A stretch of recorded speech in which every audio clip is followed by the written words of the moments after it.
आज के इस वीडियो में हम देखने वाले कि आप कैसे ऑनलाइन ही एक न्यू ई श्रम कार्ड के लिए अप्लाई कर सकते हैं। और जो यह ई श्रम कार्ड होगा आप इसे अप्लाई करने के तुरंत बाद ही ऑनलाइन डाउनलोड कर सकते हैं। और अब तो सरकार की नई स्कीम के माध्यम से ई श्रम कार्ड धारकों को 3000 रुपये मिलना शुरू भी हो गया है। इसे बनाने के लिए केवल आपके पास आपका आधार कार्ड होना चाहिए। अगर आपके पास आपका आधार कार्ड है और आपकी उम्र 17 साल के ऊपर है तो आप इसके लिए एलिजिबल हैं।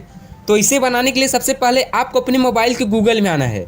सबसे पहले आपको गूगल में आना है और यहाँ पर आपको सर्च कर देना है ई श्रम। जब आप यहाँ पर ई श्रम सर्च करेंगे तब आपको यहाँ पर isram.gov.in का ऑप्शन दिखाई देगा। आपको इस पर एक बार क्लिक कर देना है। जब आप इस पर क्लिक करेंगे तो आपको यहाँ पर गो टू मेन पेज का ऑप्शन दिखाई देगा। आप इस पर एक बार क्लिक कर देंगे। जब आप गो टू मेन पेज के ऑप्शन पर क्लिक करेंगे तब आप ई श्रम के ऑफिशियल वेबसाइट पर आ चुके हैं। आप यहाँ से अपना ई श्रम कार्ड बहुत ही आसानी से बना सकते हैं और उससे 3000 रुपये का लाभ भी उठा सकते हैं।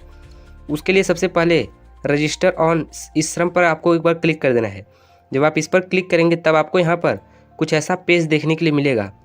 यहाँ पर सबसे पहले आपको अपना मोबाइल नंबर इंटर कर देना है और ये जो कैप्चा दिख रहा है इस कैप्चा को इंटर कैप्चा में आपको इंटर कर देना है। फिर इसके बाद अब आपको यहाँ पर दो ऑप्शन दिखाई देगा कि अगर आप EPFO या ESIC में अगर आप एम्प्लॉय हैं तो आप यहाँ पर यस पर क्लिक करेंगे। अगर नहीं हैं तो आप यहाँ पर नो पर क्लिक करेंगे। तब आप उसके बाद सेंड OTP पर क्लिक कर देंगे। जब आप सेंड OTP पर क्लिक करेंगे तो आपके फ़ोन पर एक OTP आएगा। उस OTP को यहाँ पर इंटर कर देना है। इस कैप्चा को यहाँ इंटर कैप्चा में इंटर कर देना है।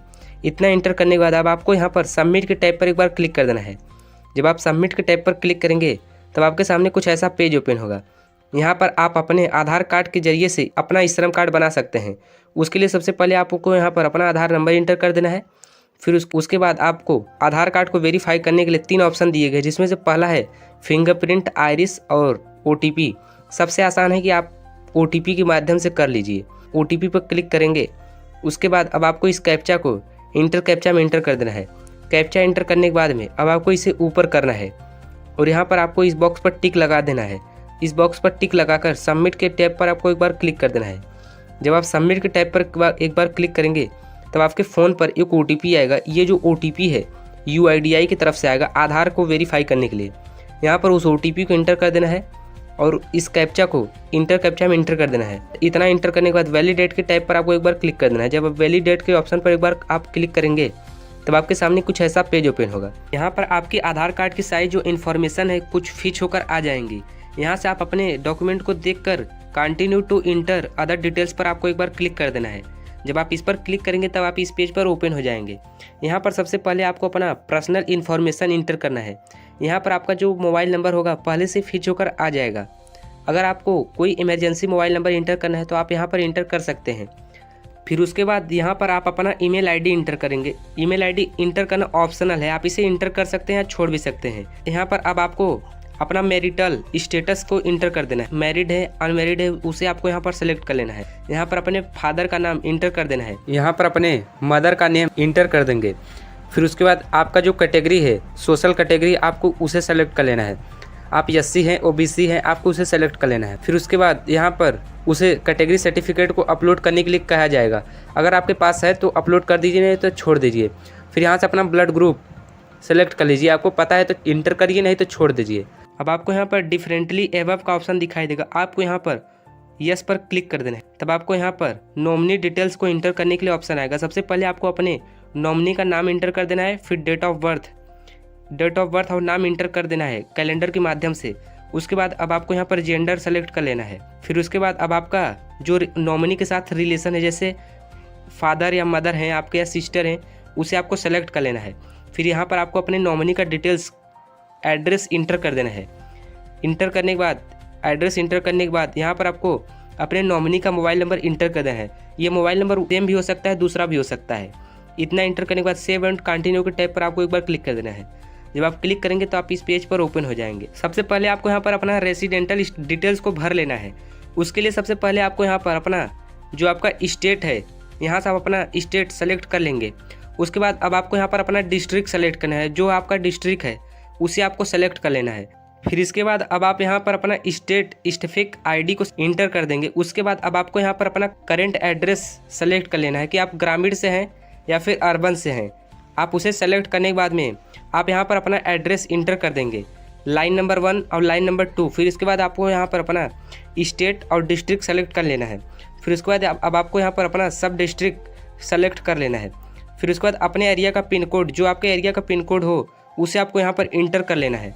यहाँ पर फिर अपना स्टेइंग एट करेंट लोकेशन आपको यहाँ पर सेलेक्ट कर लेना है कि यहाँ पर आप कितने सालों से रह रहे हैं, कहीं 3 साल से 4 साल से यहाँ पर आपको सेलेक्ट कर लेना है। फिर इसके बाद अब आपको यहाँ पर वही फिर से डॉक्यूमेंट अपडेट करने के लिए आएगा। यहाँ पर फिर से वही आप ऊपर वाले डॉक्यूमेंट को आप वैसा ही इंटर करने के बाद में सेव एंड कंटिन्यू के टैब पर आपको एक बार क्लिक कर देना है। जब आप इस पर क्लिक करेंगे तब आपके सामने कुछ ऐसा पेज ओपन होगा।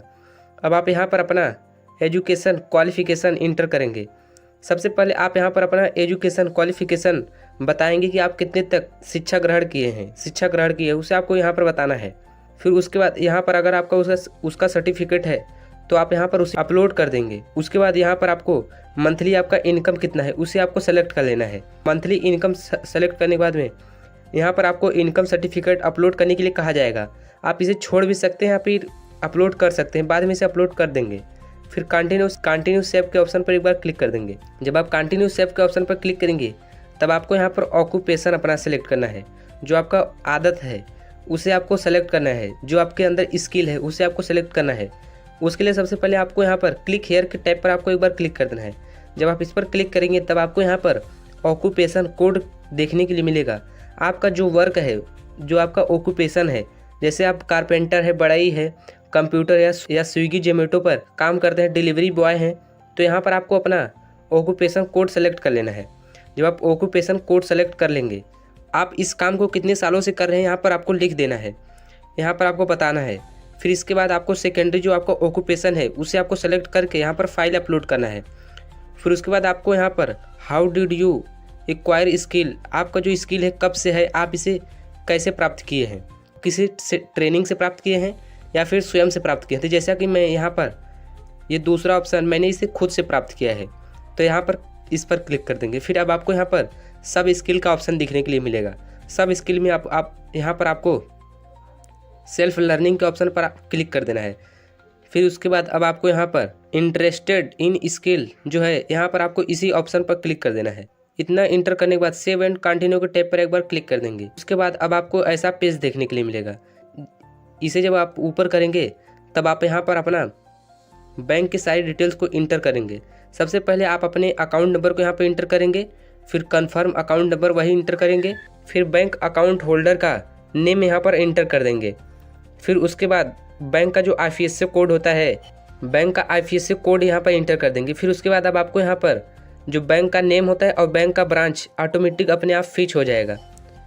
उसके बाद अब आपको यहाँ पर सेव एंड कंटिन्यू के टैब पर एक बार देना है। जब आप यहाँ पर सेव एंड कंटिन्यू के टैब पर एक बार क्लिक कर देंगे तब आप इस पेज पर फिर से ओपन हो जाएंगे। अब आपको यहाँ पर अपने डॉक्यूमेंट की जो आपने इस फॉर्म को फिलअप किया है इसका पूरा समरी दिख जाएगा। आप यहाँ से मिला सकते हैं कि आपका कोई एरर नहीं है या मिस्टेक तो नहीं है। आप इसे मिलाने के बाद अगर आपको लगता है कि कोई मिस्टेक है, इसे पहले आप अच्छे से मिला लीजिए। इसमें आपका कोई भी मिस्टेक नहीं होना चाहिए। अगर मिस्टेक हो तो यहाँ पर एडिट पर क्लिक करके आपको सही कर लेना है। जैसे कि मेरे केस में कोई समस्या नहीं है तो मैं इस बॉक्स पर टिक लगाकर यहाँ पर सबमिट के टैब पर एक बार क्लिक कर देना है। जब आप सबमिट के टैब पर क्लिक करेंगे तब आपके सामने कुछ ऐसा जो आपका श्रम कार्ड है कुछ इस प्रकार से फिच होकर आ जाएगा। जो आपका श्रम कार्ड होगा कुछ इस प्रकार से फिच होकर आ जाएगा। आप इसे देख सकते हैं कि आपका श्रम कार्ड कितना प्यारा लग रहा है। यहाँ पर जो आपका फ़ोटो होता है आपके आधार कार्ड से ऑटोमेटिक फिच होकर आ जाता है। अगर आपको इसे डाउनलोड करना है तो इसे डाउनलोड UAN कार्ड पर क्लिक कर देंगे। जब आप डाउनलोड UAN कार्ड पर क्लिक करेंगे तो आपका जो आपका श्रम कार्ड है कुछ इस प्रकार से ओपन हो जाएगा, डाउनलोड होकर ओपन हो जाएगा। आप इसे किसी को शेयर कर सकते हैं या फिर इसका प्रिंट निकलवाकर अपने पास सुरक्षित रख सकते हैं और इससे 3000 रुपये का लाभ हर महीने ले सकते हैं। तो देखा आपने, कुछ इस तरीके से आप अपना श्रम कार्ड ऑनलाइन ही बना सकते हैं। और अगर आपके पास यह कार्ड रहेगा तो आपको गवर्नमेंट की तरफ से 3000 रुपये का बेनिफिट हर महीने मिलता रहेगा। और अगर अभी तक आपने वीडियो को लाइक नहीं किया तो इस वीडियो को एक लाइक जरूर करें और इस वीडियो को अपने दोस्तों के साथ भी शेयर करें ताकि वो भी अपना श्रम कार्ड बनाकर इससे 3000 रुपये का लाभ ले सकें। और ऐसे ही गवर्नमेंट से जुड़ी जानकारी पाने के लिए इस चैनल सरकारी भरोसा को जरूर सब्सक्राइब करें।